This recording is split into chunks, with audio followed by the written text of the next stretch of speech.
Hi, it's Gavlav 84 Arya Govinda Singh 1984 of OSNST Limited, and I want to do a vlog regarding the facts of scientific evolution, but I'm going to speak it in an Indian accent so it's easier to hear for my Facebook friends who are from both India and Pakistan or anywhere else in Asia. So I'm going to keep it simple and try to keep this as small as possible, just get to the point. I believe since a very little child, since I was in year 3, since I was 8 to 9 years old, when we were studying the dinosaurs at the primary school which I was attending, called Dairy Meadow Primary School, and we went to the Natural History Museum, and then we also saw the charts of various species that had evolved from the sea onto the land, which evolved into the dinosaurs. And dinosaurs I'm very passionate about since I was a child. Maybe not as much as I used to be, but they were my favorite subject learning growing up, as well as the solar system. So when I saw the chart of a chimpanzee evolving from the stages of a primate into an upright walking human being, this has just always made sense to me since I was little. This is something I've always accepted. But as I've grown older, I've been doing a lot of meditation and contemplating the subject, the topic, evolution, and this is basically what I have come to a conclusion, and I'm sure there's many other people, scientists out there who've come to similar conclusions, and there's intensive research regarding what I'm saying to back up what I'm saying. And so I'll just explain it very quickly. I'm not a scientist, I'm not a qualified scientist, but I think you can find by my blogs where I speak about evolution that I can be trained to be a scientist. I have the ability to learn to be like a qualified scientist. So whether I go to higher education or adult education in the future to pursue this, that's a different subject. But as a topic of interest, a personal hobby, one of my favorite topics is to contemplate evolution. And this is what I want you to imagine.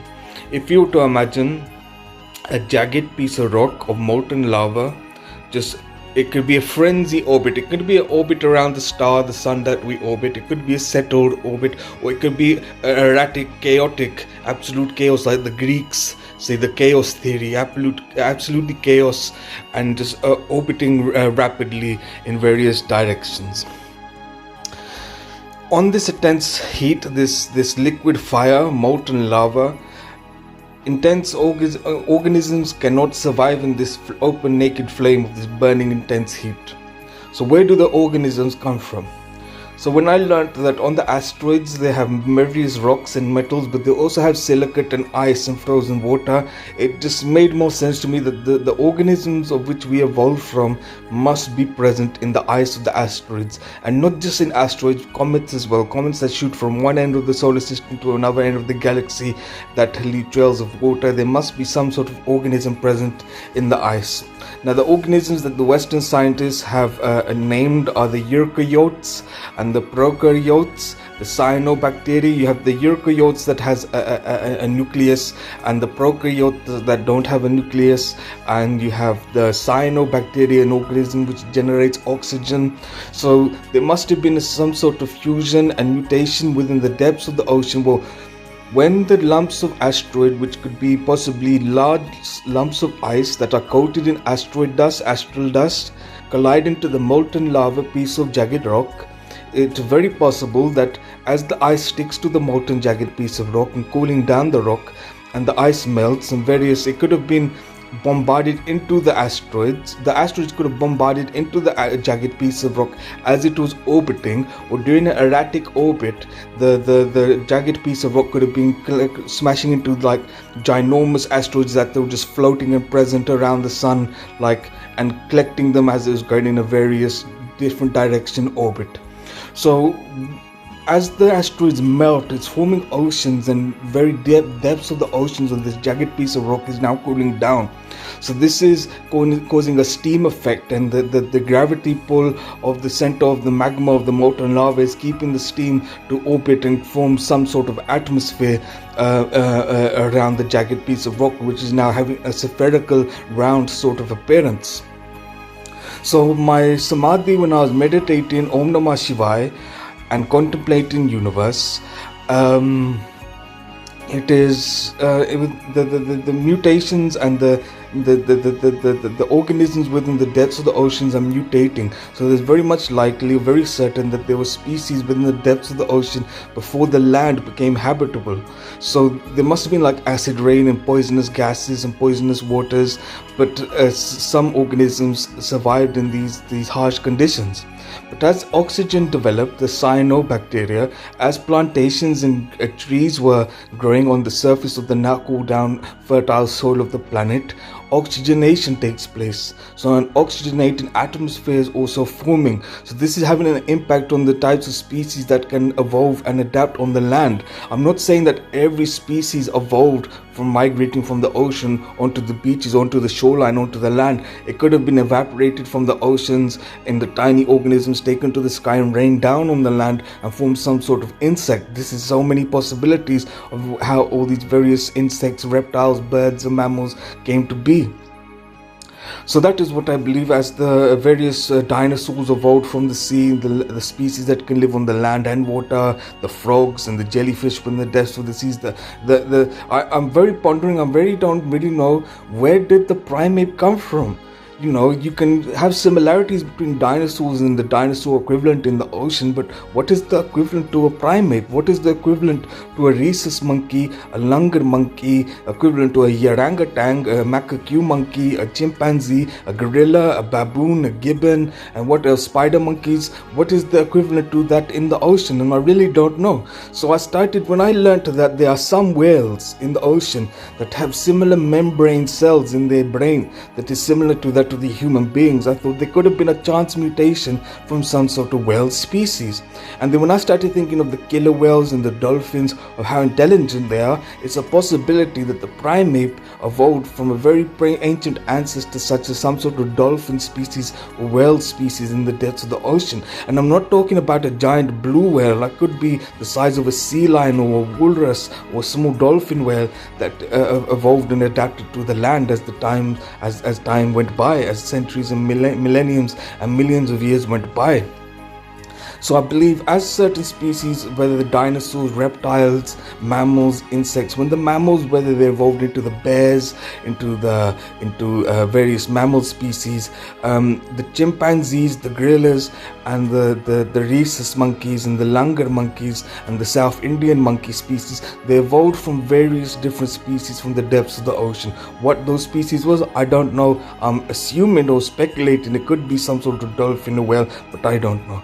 But when it gets to the stage of the monkey species, I believe some sort of evolution process happened where the species of primate evolved gradually over millions and millions and millions upon years into the human state that we are in now.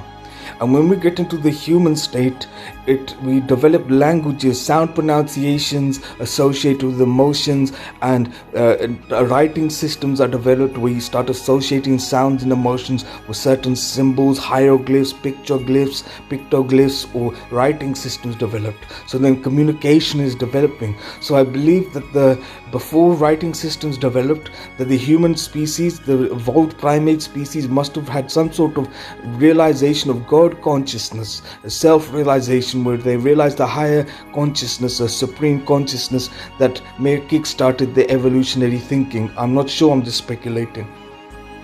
So I believe when the primate species got into the human state, they wrote down various religious scriptures, whatever that religious scripture may be, in very fictitious ways of how they believe we were created. Now, whether it is the Hindu Trimurti, where they say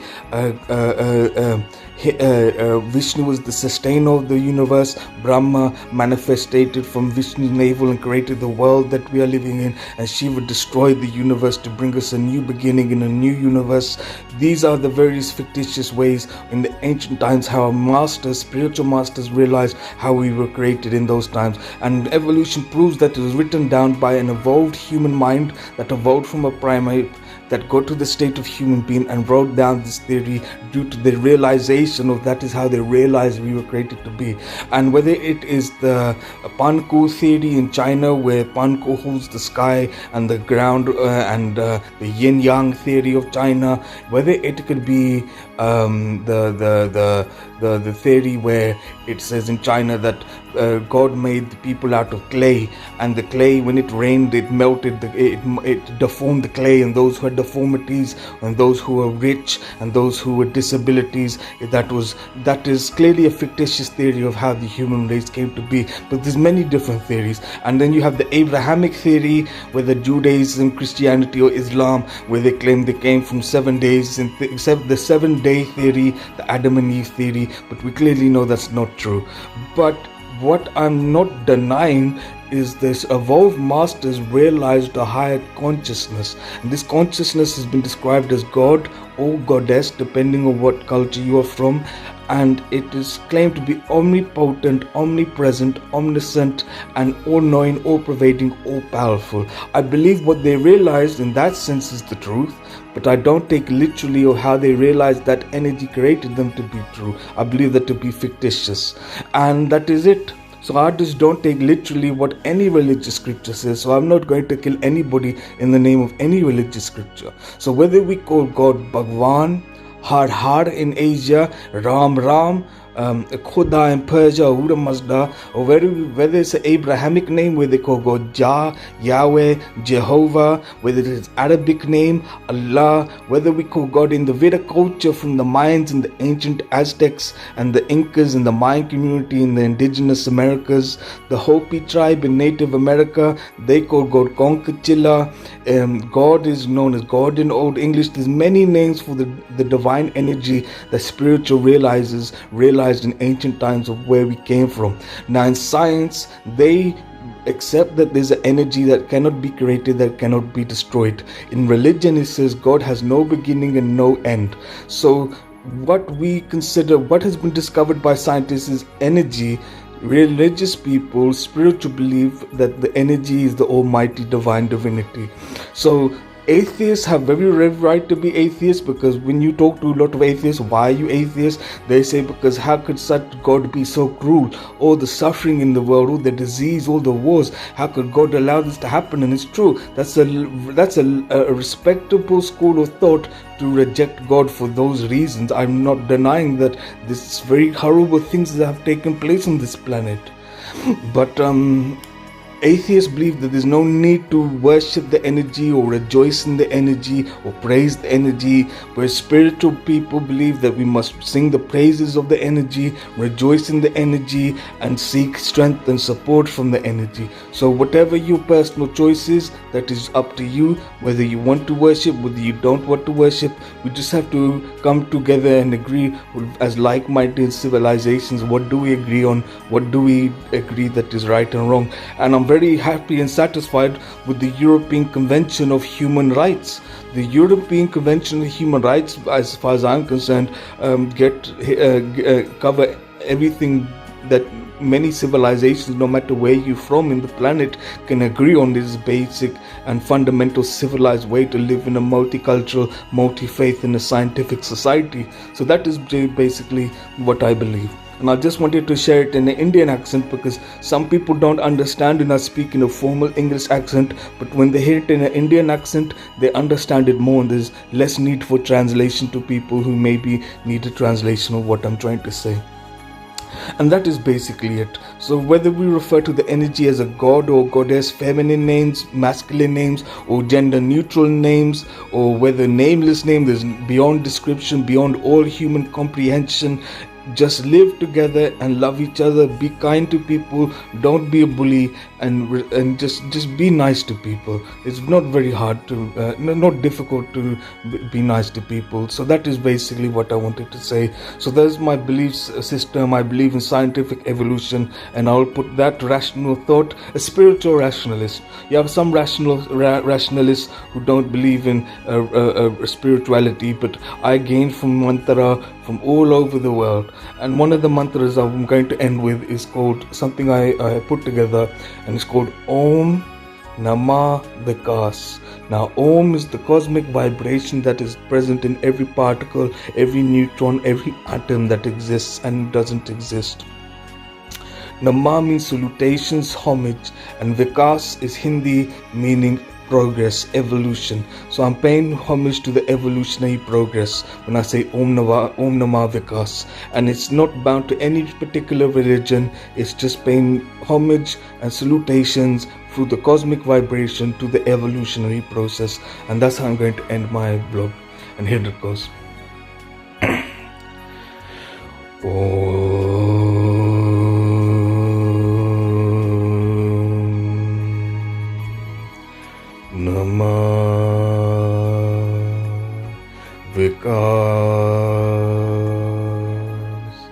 Vikas Namaye Namah. Shanti.